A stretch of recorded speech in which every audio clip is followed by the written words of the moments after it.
A father killed during a home invasion in Vaughan and a child dead following a house fire in Richmond Hill deemed arson.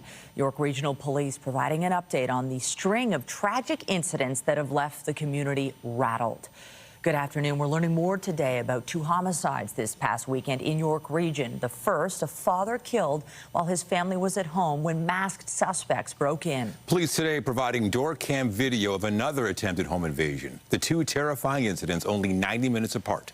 Police now investigating whether the two are connected. CTV Sean Leathong is live in Vaughan with more details. Sean. Well, Nathan and Michelle, I'm at Vaughan City Hall right now, where Mayor Stephen Del Duca has been speaking out against this rash of violence York Region has been seeing.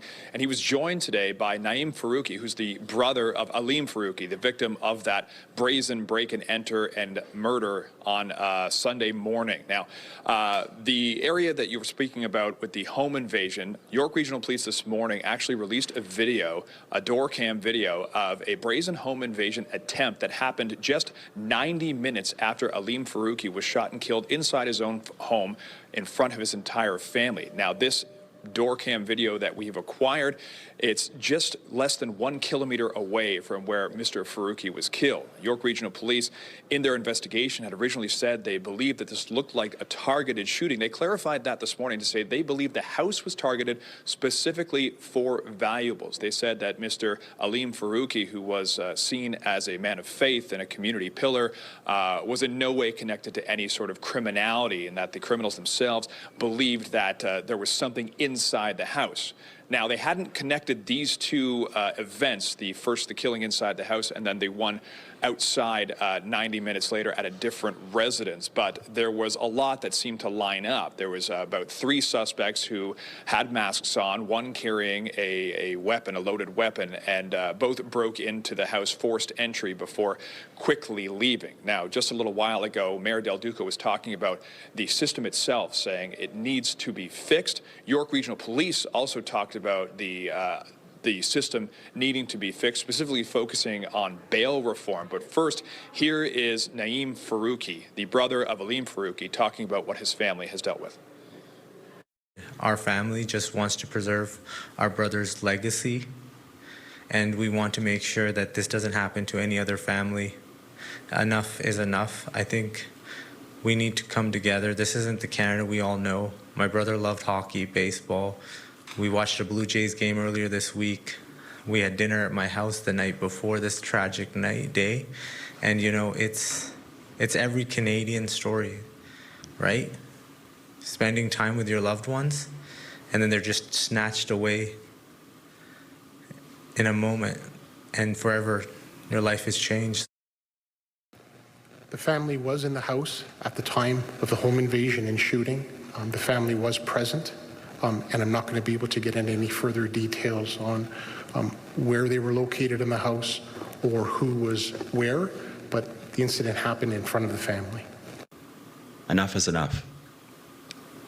The system needs to be fixed. It needs to be fixed starting today. And a clear message needs to be delivered. If you're out there and you're even thinking about getting involved in some kind of crime or criminal activity, and you're caught, as you should be, and as I hope these 3 animals are caught, and I hope justice is swift, and I hope it's harsh when they're caught. But if you're going to go down this path here in the province of Ontario and the country of Canada, when you're caught, when you're convicted, the punishment will be strong enough so that a clear message is sent that it's not worth your while. When the system makes it seem like there's no consequence and there's no repercussion, this is where we end up. That's what has to end. Now, I asked Mayor Del Duca if perhaps he was getting ahead of himself with this call because, as he said in that last clip, we haven't caught these individuals. The police have not caught these individuals. They don't know what their criminal record may be. He responded by saying that almost every time they have someone who is caught in York Region, without fail, they say it is frequent that they are out on bail at the time. He went on further to say the criminal justice reform he wants to see specifically involves stiffer penalties for gun crimes and not allowing repeat offenders back out onto the streets. Reporting live, I'm Sean Leathong. Michelle, send it back to you. Thank you, Sean. Meantime, police also providing an update today on that tragic house fire in Richmond Hill Monday that killed one child and left 4 others critically injured. Police are now treating the blaze as arson. Now, Rahim Ladhani is live at the scene once again to bring us the very latest. Rahim. Good afternoon, Michelle. It is a heartbreaking update to this house fire here in Richmond Hill behind me. Police say that they believe this was a targeted arson, and it is now being investigated as a homicide. As you mentioned, an 11-year-old girl has lost her life, while 4 other members of her family are still in hospital in critical condition. Among them, there is a father, a mother, and their 2 daughters, the ages ranging from 20 to 70 years old.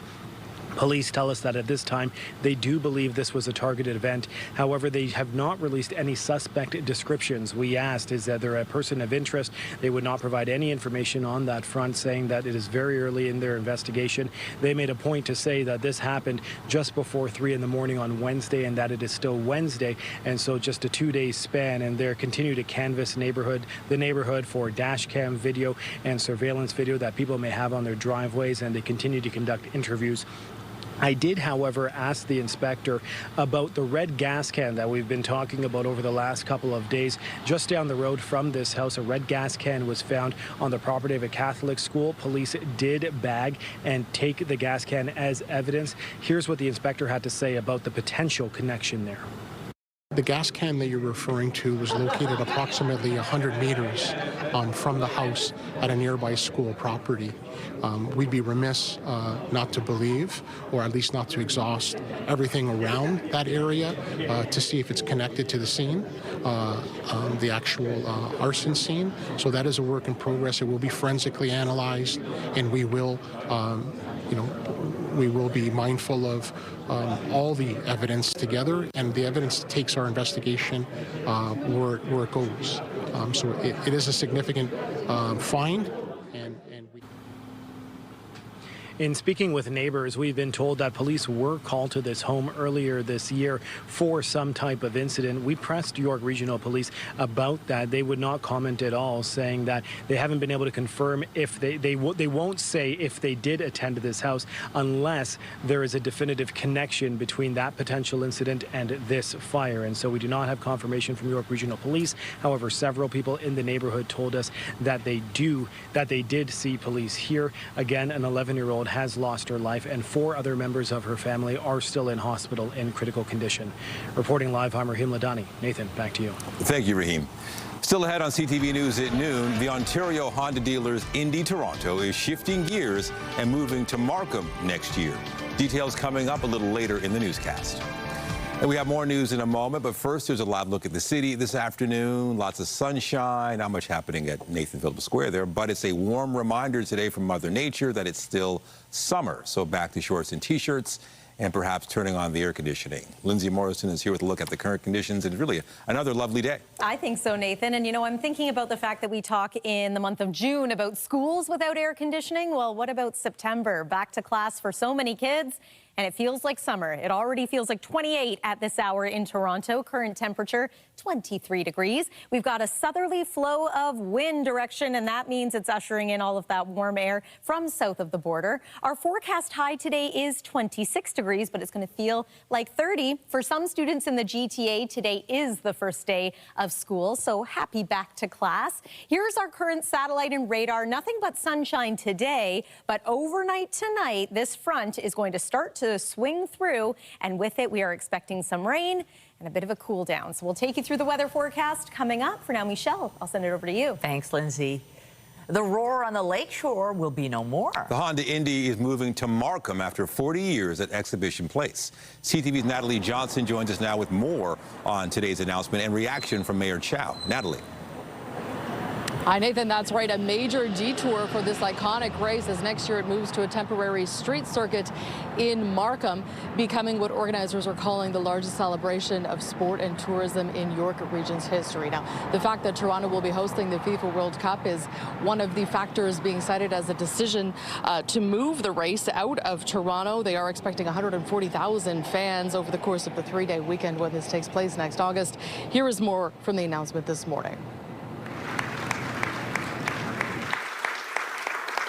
Well, good morning, everyone. Markham, Start your engines. The Indy race is coming to our city.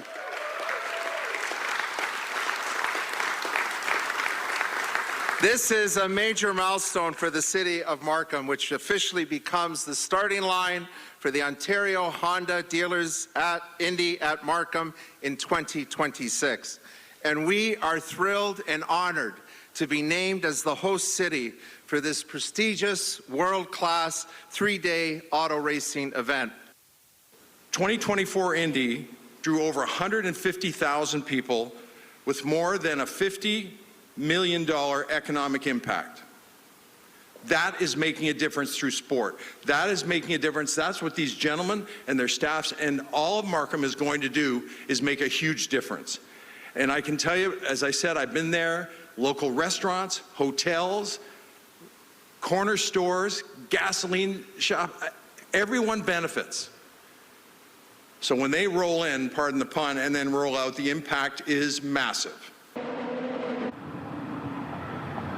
Now, tourism around this event is a significant economic driver for the city, generating tens of $millions in hospitality and event services along with tourism. So is this a big loss for Toronto? Here's a reaction from Mayor Olivia Chow a few minutes ago. We will miss the Indy, but we have the World Cup coming. FIFA is arriving to town. We have been working with Indy to say that can you move your a few weeks later or before, and then there's CNE. So for next year only, they are moving to Markham, and we will do our best to bring them back after World Cup is over. The Honda Indy will take place in Markham next year, August 14th to 16th. Reporting live, I'm Natalie Johnson. Michelle, over to you. Thank you, Natalie. A man is in hospital following a shooting in Mississauga early this morning. It happened near Southdown Road and Royal Windsor Drive at around 4:10 a.m. Peel police say the man was found at the scene suffering from gunshot wounds and was rushed to a Toronto area trauma center. The suspects fled in a white SUV with multiple occupants. Police have not shared further information on the suspects or motive behind this shooting. A 43-year-old woman has been arrested following a stabbing in Scarborough last night that was fatal. The victim is a man in his 60s. It happened inside a Scarborough apartment in the West Hill neighborhood. Toronto police say they were called for reports of a person who'd been stabbed with an edged weapon. The victim has not been identified. Anyone with information is asked to contact Toronto police or Crime Stoppers. Toronto police are warning about a surge in distraction thefts in the city. A suspect diverts the victim's attention and then makes off with their valuables. CTV's Beth McDonnell is live and has the latest. Beth.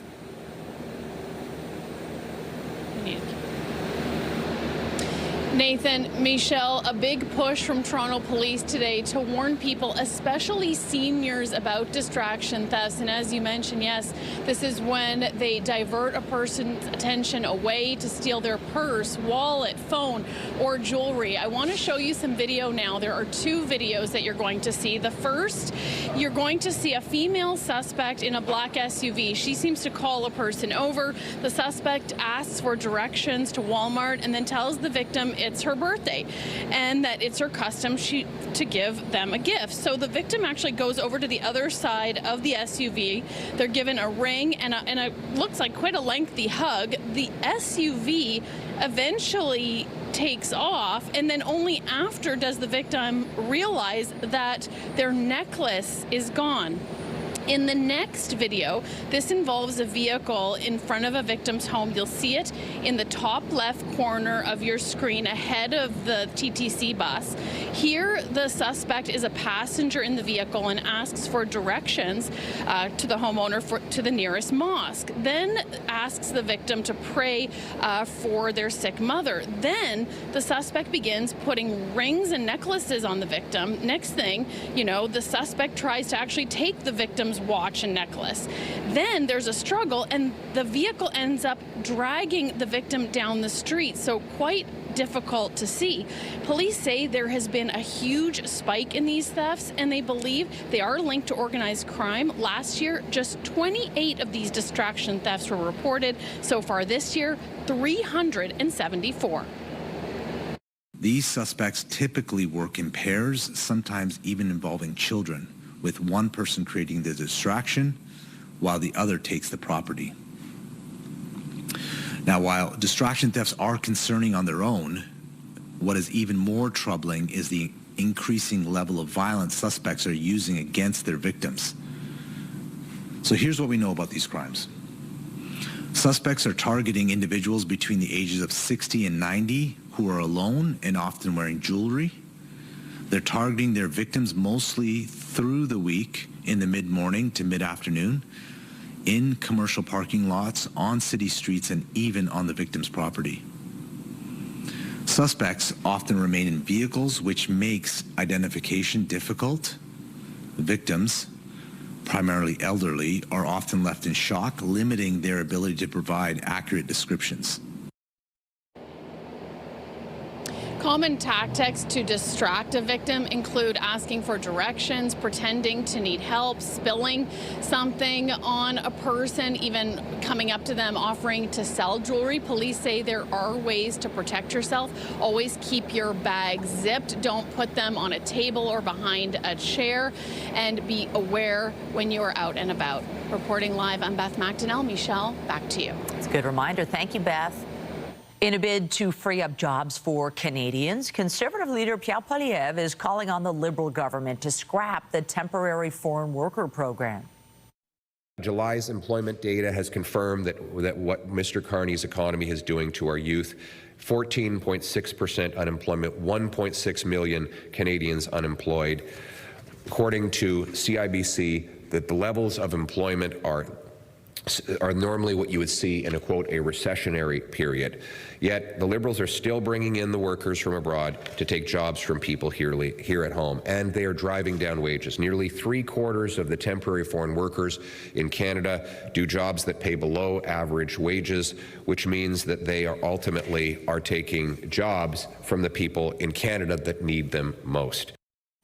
Poilievre also wants the government to stop issuing visas for temporary foreign workers. He says the moves would, quote, protect our youth and workers. The Conservative leader accuses the Liberals of breaking the immigration system by allowing too many people too fast and too easily to enter the country. Dozens of leaders from around the world, including Russian President Vladimir Putin and North Korean leader Kim Jong-un, joined Chinese President Xi Jinping in Beijing today for a military parade.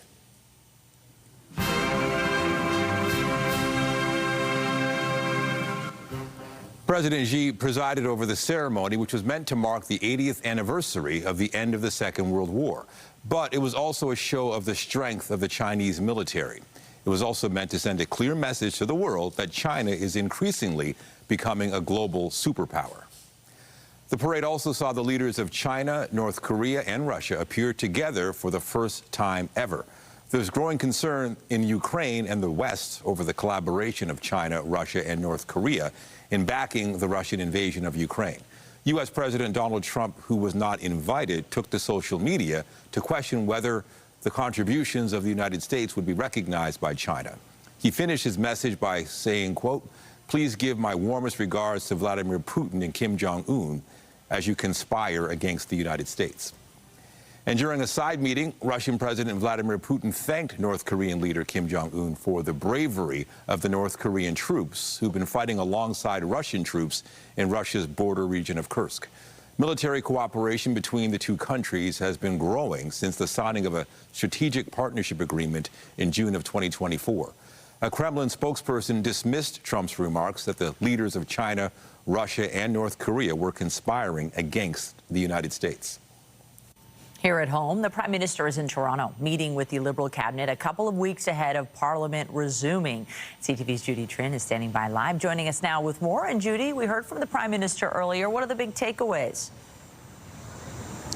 Michelle, it's interesting. What the Prime Minister is basically saying to his cabinet, that even though trade is going to be the main topic of discussion, one of the things they have to realize is that they can't control what Donald Trump does. So what they can control is how they build the Canadian economy. So that is going to be a major topic of discussion. Among those things, something that Torontonians know very well, the lack of affordable housing. There's going to be discussions on exactly how to build up the Build Canada Canada initiative that turns the federal government into a developer. Also, the Major Projects Office. We have the office launched, but no major project yet announced. So that is going to be debated amongst cabinet ministers about which project should go forward. Among those being discussed is LNG development in northern BC and development of the Churchill port so that it becomes a port that can actually get goods and materials to Tidewater once the ice breaks up. Michelle. There is a lot to tackle. These times are certainly uncertain for many Canadians, and there is a budget expected when Parliament does return. What are you learning there? Michelle, we have not had a budget since April 2024. So by the time Parliament resumes in September, it'll be 18 months that we have not had a clear financial plan, fiscal plan for this country. So what the Prime Minister has said is that he has called the federal government in terms of its spending in past years unsustainable, that there needs to be efficiencies found. And what he wants to do is he wants to use those funds that he saves from shrinking the government to invest in these major projects. So he's telling Canadians that they should brace, that there will be public sector cuts. We don't know exactly how deep those cuts will be, but we know that federal departments have been asked to find between 12 and 15% savings within their department.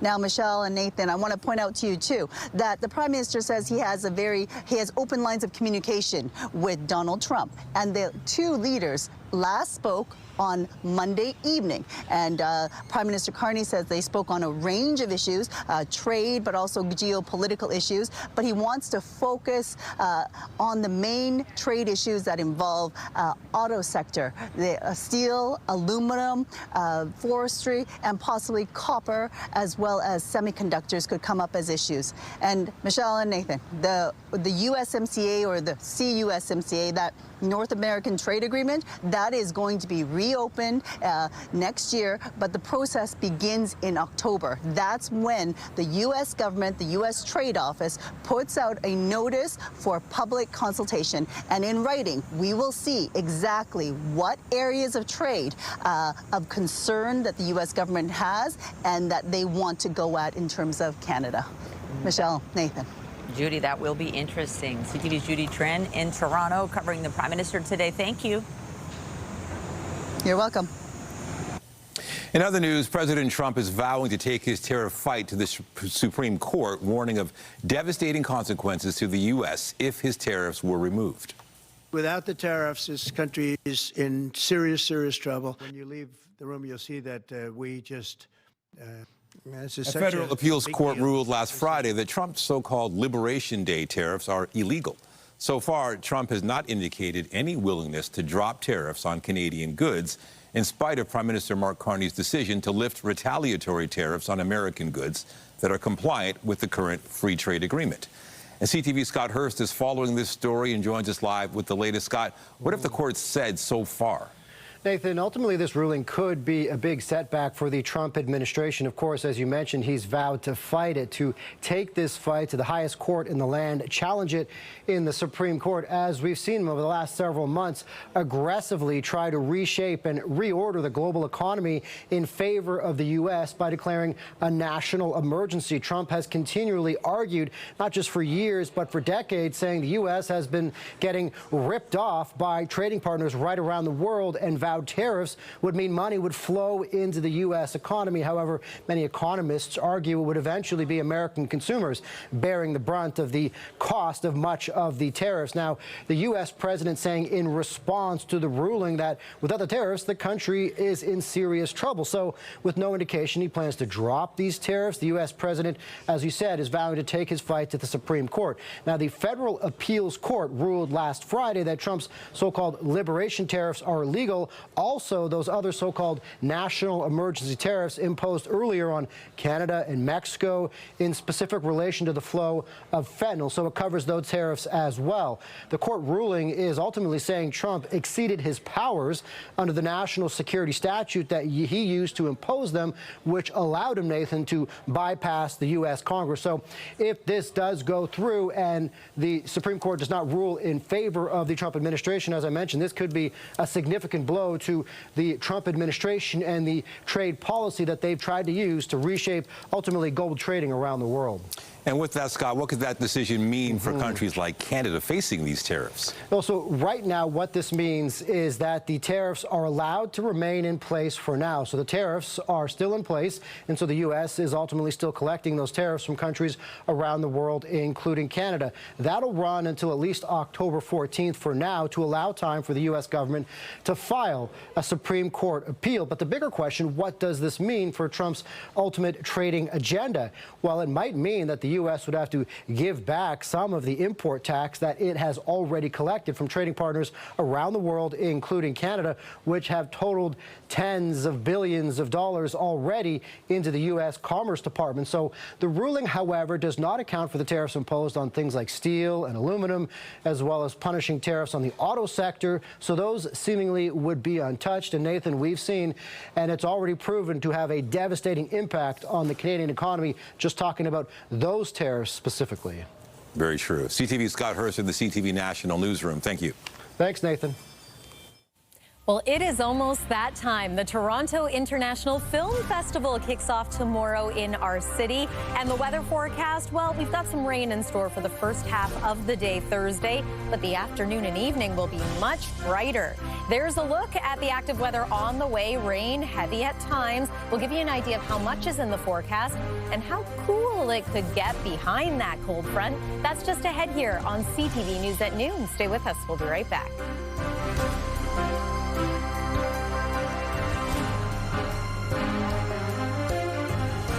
When you see it happen, send it to CTV News. Text 10400 from your screen to ours. Text 10400.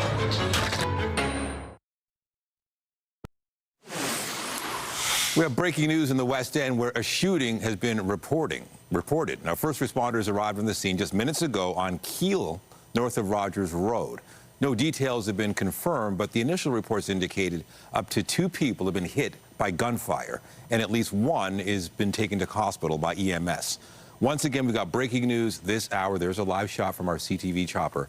This was in the West End on Keele, north of Rogers Road. Of course, we'll continue to follow this story and give you updates as we learn about them. You can see from the chopper there a big disruption traffic-wise. You'll want to avoid that area. In the meantime, and on a much lighter note, weather-wise, we have gorgeous sunshine today, really nice temperatures. This is a day to enjoy before it starts to take a little turn tomorrow. Yeah, it's nice to know that we are getting summer weather in summer, because we still have a few more weeks to go. We technically do, but you know, once we enter September, it becomes a bit of a question mark as to how many more days we will have like this. I feel pretty confident that we will enjoy weather similar to this at times through September, but yes, I encourage you, get outside, maybe go for a walk. You might find it a little uncomfortable at times this afternoon because it's going to feel like 30. Don't worry though, we're going to cool down as early as tomorrow. Weather is brought to you by the Presler Law Firm. Injury lawyers, you don't pay unless they win.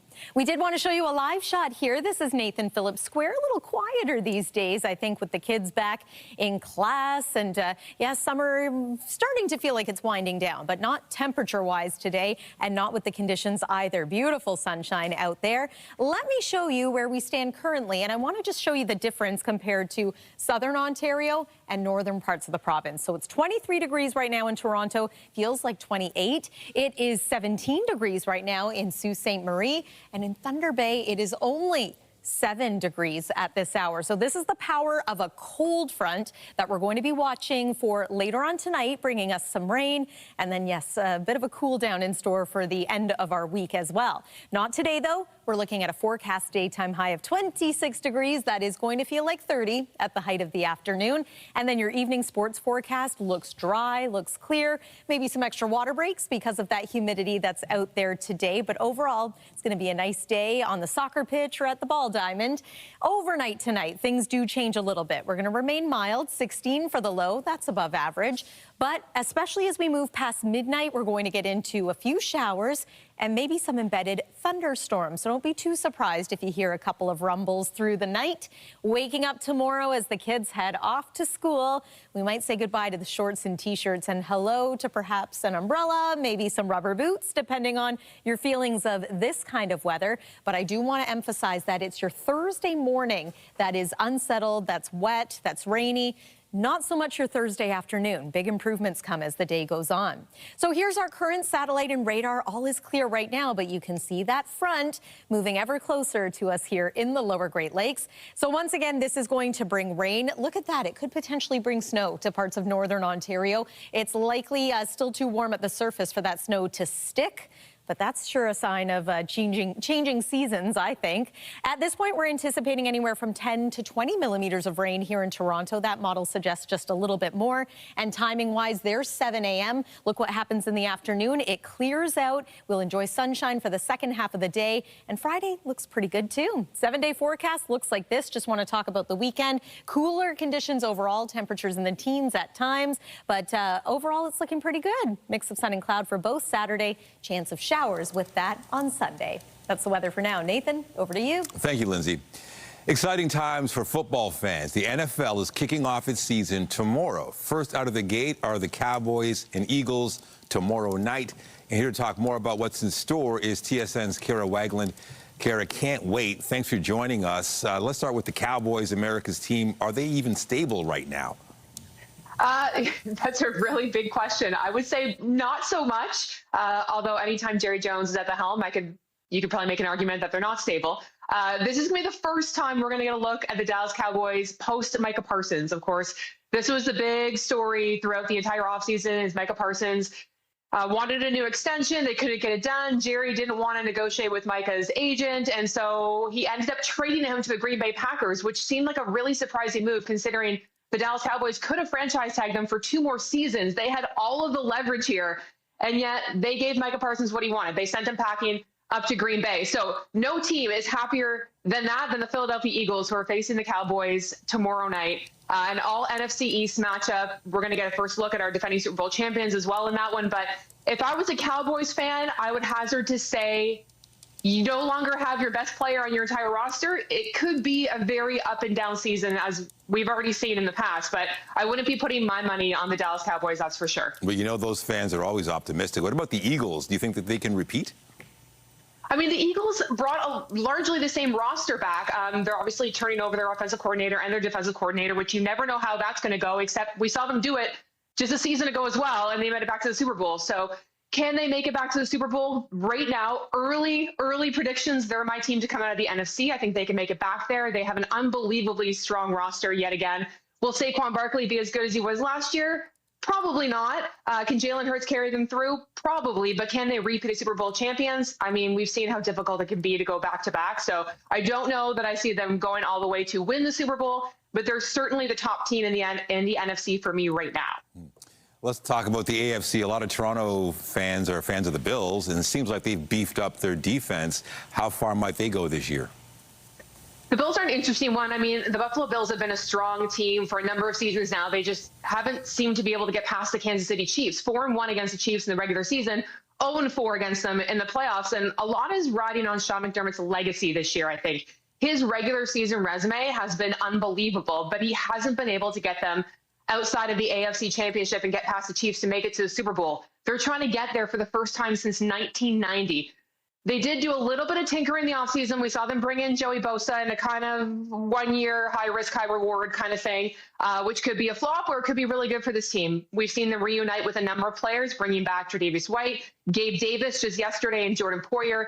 A little thin at the secondary, so we'll see if they can maybe address that sometime soon early in the season. But they locked up Josh Allen, re-extended Josh Allen. They locked up James Cook, which was a massive move for them over this season. That was kind of the number one thing on their priority list over the offseason. I think it's less about the Buffalo Bills. We know they're a great team. It's who do they have to get past? This might be the year that the Chiefs start to fall off. A lot of people are predicting that. Can the Chiefs keep rolling it and making it out of the division and making it to the AFC Championship game? This might be the year that the Bills don't have to see Patrick Mahomes and the Chiefs. The downside is there's a good chance they could have to see the Baltimore Ravens, which are a pretty impressive team this year as well. Now, you never know with them. It seems like we count them out, the Chiefs, and yet what do? They get to the Super Bowl. Anyway, TSN's Kara Wagland, thanks so much for the Cowboys-Eagles game tomorrow night at 8:20 on TSN. Take care. Thanks so much. Well, let's talk about the Blue Jays. Are getting ready to wrap their series against Cincinnati tonight. The 5 American League hitters. Get out of here, bro. Get out of here. Towering fly ball to left center, and can you believe it?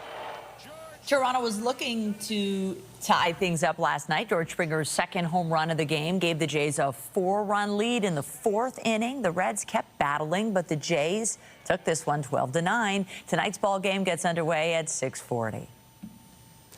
Still ahead, new hope for people living with certain types of ovarian cancer. Health Canada approves a drug that can be effective when surgery or chemotherapy is no longer an option. Now to an update on the breaking news. With a shooting on Keele, north of Rogers Road, there's a live shot from the CTV News chopper. Toronto police have now confirmed 2 people have been hit by gunfire. Both have been taken to hospital. We're still waiting for an update from police on how serious the injuries are. We're also being told by police that 2 people have been arrested in connection with the shooting, and a gun has been recovered. At this point, it's still a very active investigation, but once again, 2 people have been taken to hospital after a shooting on Keele north of Rogers Road, and 2 people have been arrested. To health news now, and for people living with ovarian cancer, sometimes surgery or chemotherapy is ineffective. But as CTV's health reporter Pauline Chan tells us, there's new hope for patients. Liz Reichert was diagnosed with ovarian cancer after a medical episode while on vacation in Paris in 2019. No other symptoms, except as I was sitting on that bus, I felt like, oh my God, I feel like I'm getting a giant period. It was stage 3B, with stage 4 being the most advanced form. It meant that the cancer had already spread from my pelvic area into my peritoneum, which is the kind of sac that holds all your organs in your belly. Ovarian cancer is typically quite advanced when it's finally detected. Reichert had surgery followed by platinum-based chemotherapy and has been doing very well for the past 6 years. But for most ovarian cancer patients, there comes a time when those platinum-based chemos no longer work.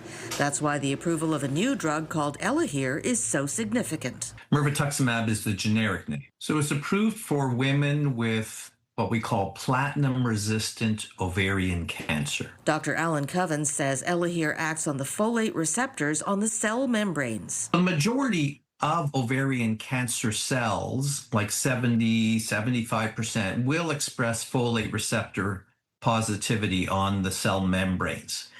So the majority of patients would be eligible to benefit from this drug. Not everybody, but the majority. Reichert is living a good life now, but always aware of the chance of her cancer returning, and knowing new medications are becoming available keeps her full of hope.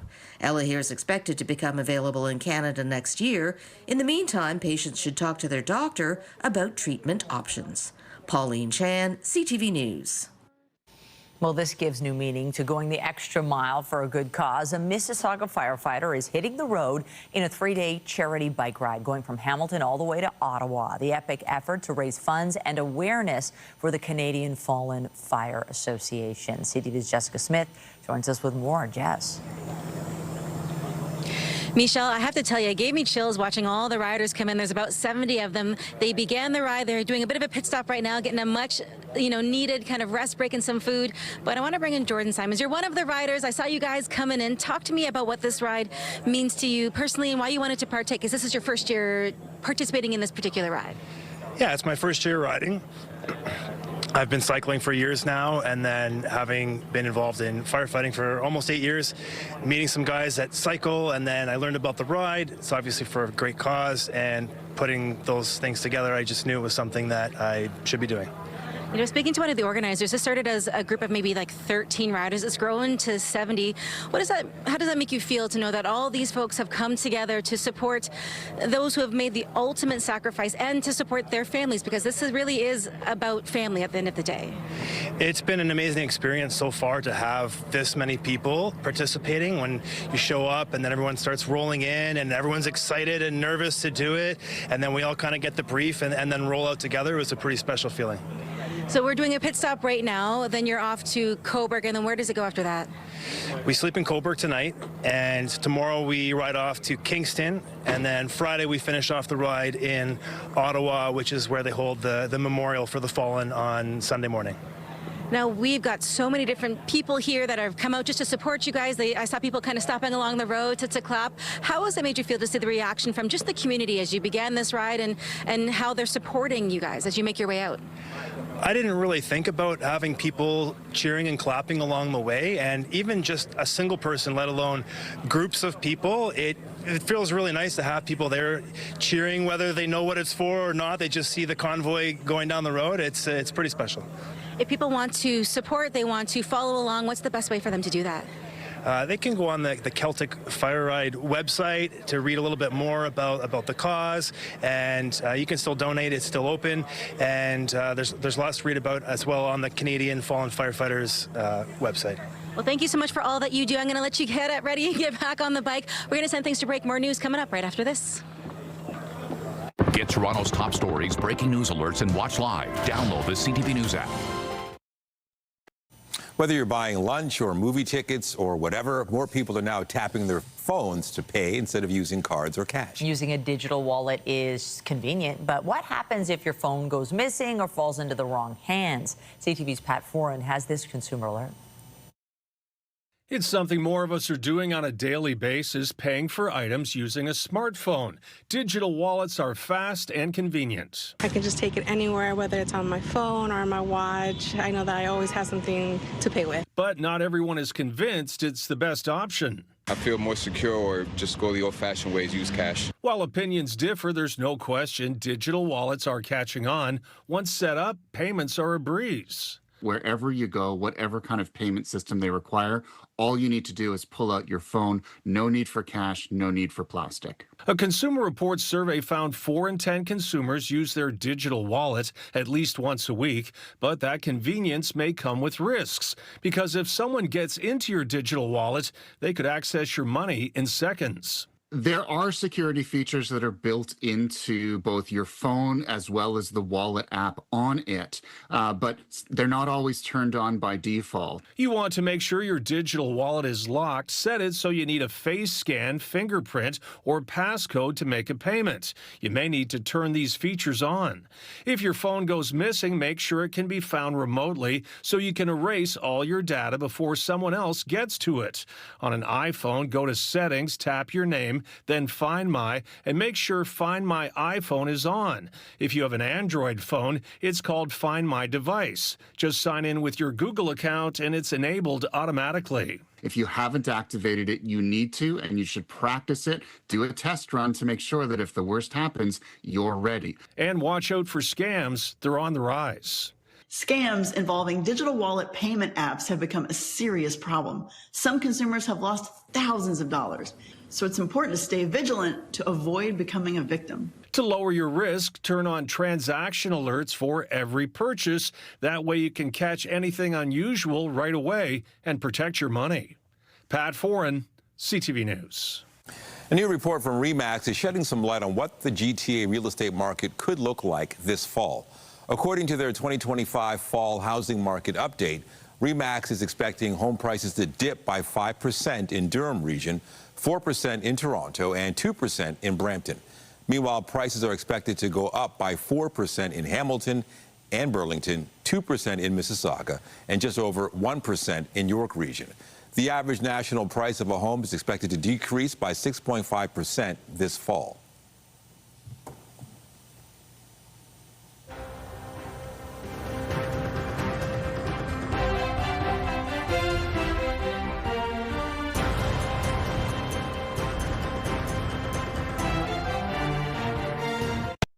Saturday Night Live is shaking things up for season 51, and a local talent is joining the cast. Oh, my God!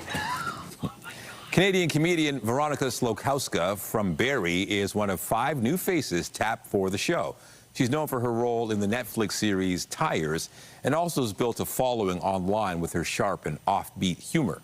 She'll make her debut on SNL October 4th. Should be good. I'm sure it'll be funny. I know. There are a lot of great Canadians coming out of SNL. Don't forget Lauren Michaels, who runs the show. Can't Canadian. wait to watch, yeah. Weather-wise, what are we watching for? Today's good. Tomorrow it could get a little stormy. Yeah, even as early as tonight, or technically overnight tonight, we could get into some active weather. Looks like some rain, maybe 10 to 20 millimeters of it by the time all is said and done. But it's true. Today looks pretty good. Tonight, 16 degrees for the low after a mostly sunny and humid day. Tomorrow, not quite as warm. Our forecast daytime high is about 19 degrees.